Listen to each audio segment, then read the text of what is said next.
All right, here we go. Man, you guys are really something else. Thanks a lot for all the emails and stuff with Rambo, right? I'll give you guys an update real quick, and then we'll get into this video here. So when you guys saw him yesterday was Monday. I mean, today's Tuesday. I'm putting these videos up, bang, bang. Real-time stuff. So I did the video explaining what happened and everything, and then I was dreading, you know, doing the finishing deed. Because I don't want them to suffer, right? So by the time I got around to it and back out there, the good Lord had seen fit to take them from me without me having to finish them off. So that was big, because it was really, that was weighing on me kind of heavy, right? So I'm glad he just went on his own accord. So I don't even know what to say about it. There's so many. It's gonna be a long video because I'm gonna jab here a little bit, and then I got 20 minutes following it up. But there's so many. It's just not just like, you know, we were buddies out on the field, and I watched him grow and, you know, manage his girls and stuff, right? Like, that's huge too, right? But also it's just like my bloodline, you know, like he was 100% Katahdin. I have 100% Katahdins, and to find 100% Katahdins is kind of a big deal. You know, everyone always wants to mix them with the Dulpers and these other breeds, and I like to keep mine 100% pure Katahdin. So we have a ram that was with Forrest, if you guys remember. I can't think of his name right now. I got so much going on inside my head over here. But he's still here, so we have a descendant from Rambo, and is a good-looking boy that I could probably start working with. But then I'll have to change out all the ewes. If you're new to the homestead thing and you're thinking about doing sheep, you can breed the ram to the daughter, but you cannot breed the son, the ram, to the mothers, right? So that's a no-no. So we got to make a change on one or the other, and that's what I'm battling with right now. And there's just a lot of other things, like you can see the attitude. The girls are a little more displaced, right? The ewes, they don't have that sense of security, even though they're still in the pasture. The other boys are right next to them. They're a little, you know, not at ease as they were. I don't know, like you can just tell, you know, the shalom is kind of off center a little bit. So we got to work hard in trying to find a right ram to you know, meet that shalom and the home, right? To make peace and work copacetically with the program. And it's going to take some training in. This is going to be the only way that we can save America, right? Is that we get micro and back into community, okay? So we put this compilation together. This is the Homesteading Life Conference. So I want you guys to enjoy this compilation. I want you to let this sink in. Don't click off and halfway through or anything, right? I want you to listen what's being said. I want you to let this sink in, and I want you to start meditating on it, right? Like I want you to start thinking about how you're living your life and where are we going forward. Okay, not what happened, where we've been. Let's think about where we're going forward, because it's going to be up to us. We know more about our galaxies than we do about the living structure in the soil beneath our feet. What's it say? You sound fine, right? The man cannot live off of Redmond. Well, we have to have this knowledge coming in all the time. It's not the bees and the flowers that make honey, it's your understanding of how everything works together that produces honey. If we can put growing food back into the hands and communities of our small cities and farms. Go by that. Build up your skill. As you build up your skill, you build up confidence. It doesn't matter. It can be done. It can be done. To what is the bare essential thing that actually does the job. And I never even put my mind to it until 13 years ago when we started living our intended life cycle. Intended life cycle is not in a cubicle with air conditioning. So much, and I told him, I tell him, we do these workshops, and I said hundreds and thousands of people are learning from you, from us. So,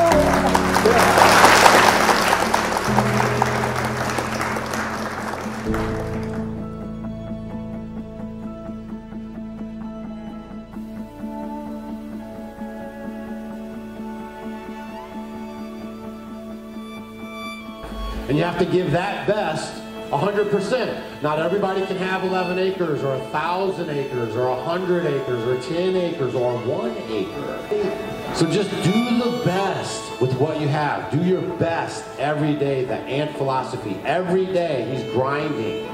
Every day he's bringing it back, right? Because he knows he has to have that store set up for the winter survival. You see? So everything is pushing you to the unnatural, right? We need to get all back, hardcore focus like the ant, to the natural.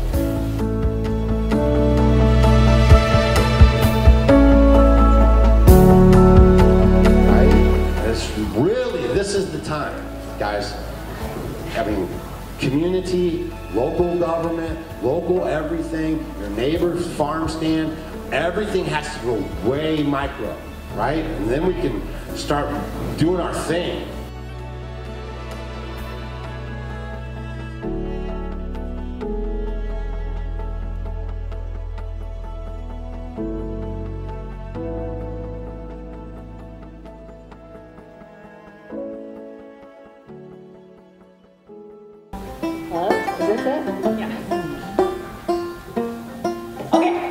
Welcome to Hannibal on the hottest day of the year, right?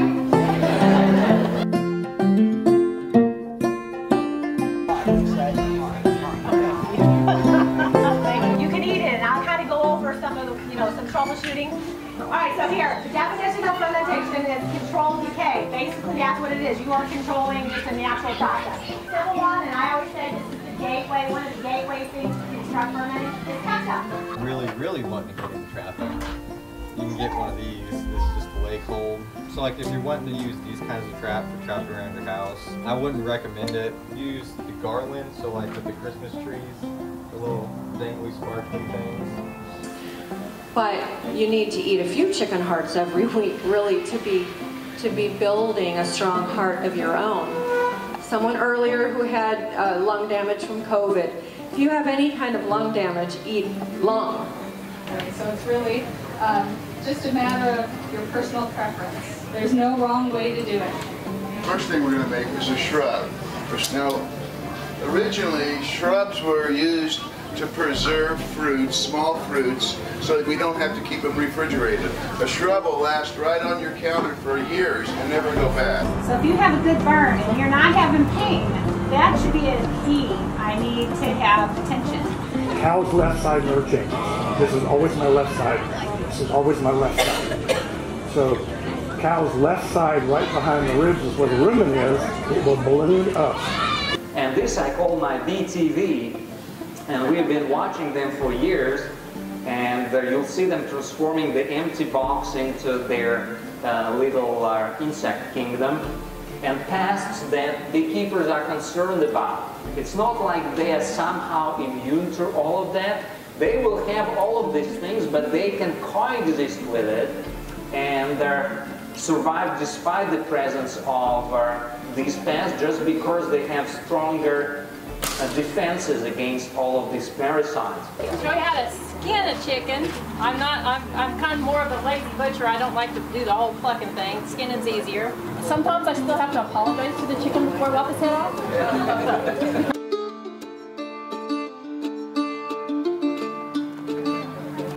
The condemned rate was less on the Redmond. Feed conversion was actually better, and the feed cost was less. So the total revenue was more on the Redmond birds than the others. We're supposed to sweat. Our bodies are supposed to sweat. If we don't sweat, then we're in trouble. Main thing is to have ventilation without a direct wind on them in the winter. And so in a warm environment like this, the larger the ears, the better. Right? So if you go into my breeding stock and they got these little itty bitty ears, no. You don't want that. So if you're having indigestion or acid reflux or something, why don't you try having like a spoonful of apple cider vinegar in some water 15 minutes before you eat to see if that helps you. So this tree does never do anything in isolation. We give it friends.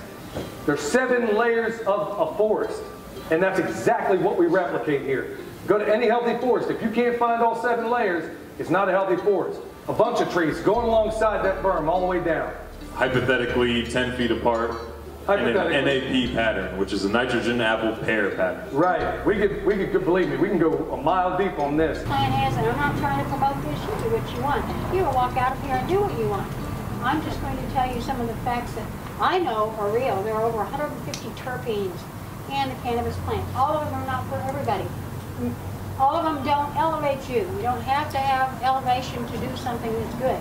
But moringa and CBD are two of the highest anti-inflammatories that you can possibly put in your body to go system-wide.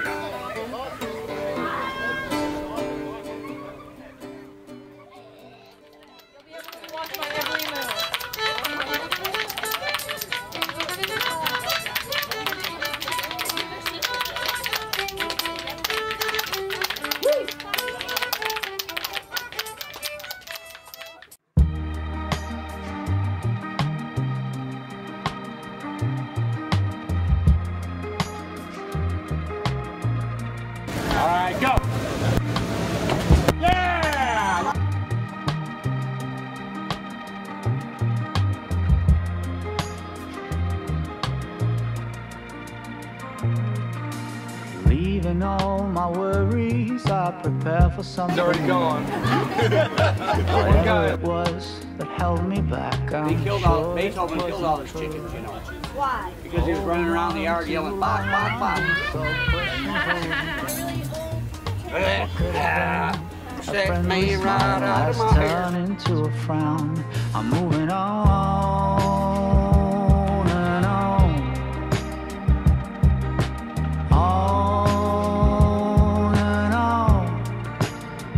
I'm moving on and on. On and on. I'm driving in my car. The road is long and full of dust. The landscape changes around me. On and on, I feel immersed. Whatever happened to me happened for my highest good. I read that in so many books, now it's almost understood.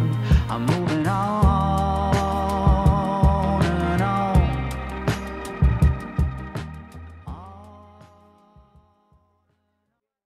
Ready? There's a truck in my field, in my field. There is a truck. On the back is a thing. Yeah, a thing is on the back. What's that thing on the back of the truck that's in my... If you are to believe Pinterest, gardening is about cedar and expensive bricks and aquaponics and horse troughs.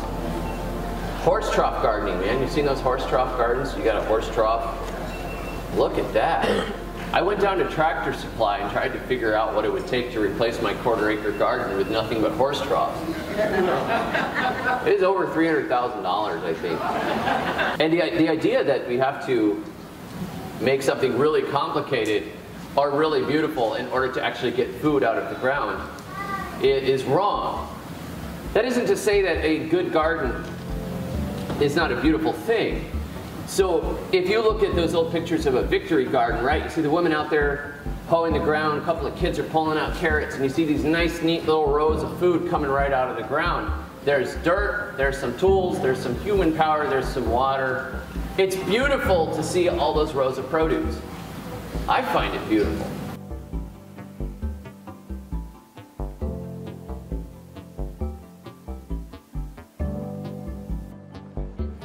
You never go in the baby's belly, okay? You never push in the baby's belly. Really nice knife. So if you want to get a knife, you can. But always have a sharp knife, or make sure you sharpen your knives before you butcher. And then, do you see underneath here where this is? Yeah. Yes. I'm going to do a little slice there. The one thing, this is crazy, like if I butcher in the winter and it's cold, this is the part that's like, oh, my hands are going to feel better. So should healthy salt be white? You look at it, it's white, probably refined, bleached, should it be free-flowing? Taste, should it have a bitter taste or a sweet taste? Most refined salts have a bitter taste. Does a Redmond salt have a bitter taste? Very pleasant taste. But usually when you add all these minerals, what happens to the flavor? Minerals make things bitter. You try and eat copper sulfate, see if you don't start spitting. Overnight, everybody in this room isn't going to produce enough Tromacchinos to feed all your animals in a single season, okay? It's a process. But until you get there, let me show you what we do. No matter where you live, you can do this to some extent or another. But right now, I'd rather eat a little bit of something than a whole lot of nothing. And we're at a time in America where we're starting to get touch and go on these systems that we rely on, you dig? Yeah, we all have cancer in our bodies, right? And if we have a good, healthy immune system, we can fight that off. Something happened in her where she can no longer do that. So just because the cancer is gone, the root of why that cancer came is still there. But he said this is basically all we do is remove squamous cell carcinoma from jaws, and they always come back, 100%, guaranteed. There's nothing, and then once they do, we don't even try. There's nothing you can do. So he basically gave me a death sentence for her, and I took that as a, God gives and takes away, not a doctor. And so we felt like, yes, God gives and takes away, but she's our responsibility. And so we really took that on. She recovered 2 to 3 times faster than they've ever seen in their career of doing these surgeries. Yep, completely cancer-free, not a trace, completely out of remission. They've never seen anything like it. I know the nutritionist after this, she hated us with a passion. But again, we're doing this for our daughter, not to be liked by some doctor who doesn't have our child in the interest.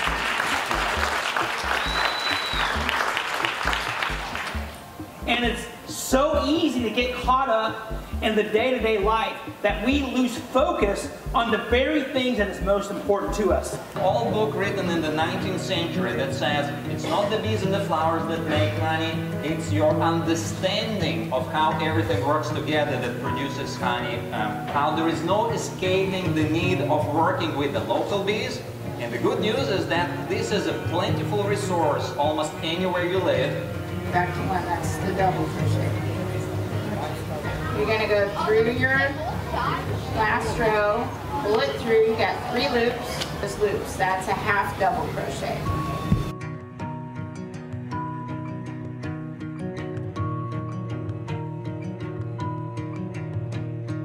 Any other lid is, our lid is thicker than any lid on the market.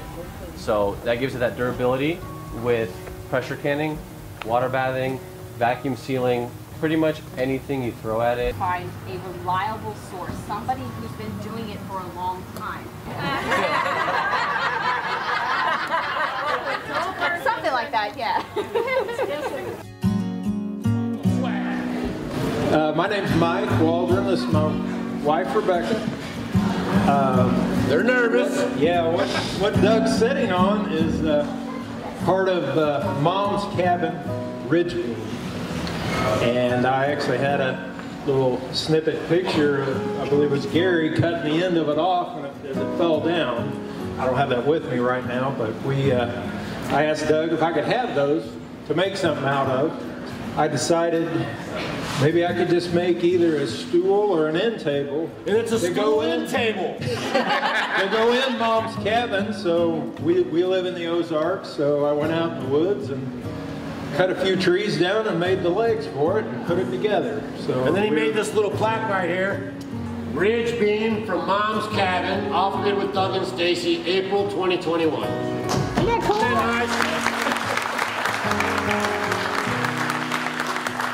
They've inspired us quite a bit. We've been living off-grid for a year now. We live in a 16 by 16 cabin in the woods in the Ozarks on 115 acres, and we're getting our journey started, and it's challenging. We've asked God for help a lot of times. We've managed to make it through. We didn't want to give up. It would have been easy to say, there's a reason why people live in the city and give up and go back. Well, I don't want to go back there. Mission accomplished. That's why me and Stacy do it.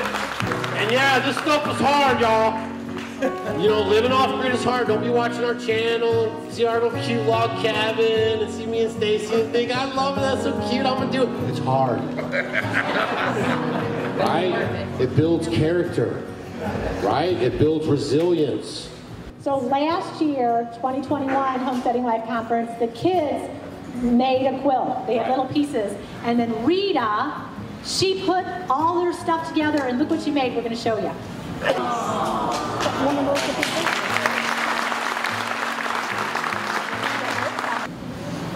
And it says, Doug is the best, Stacy's okay.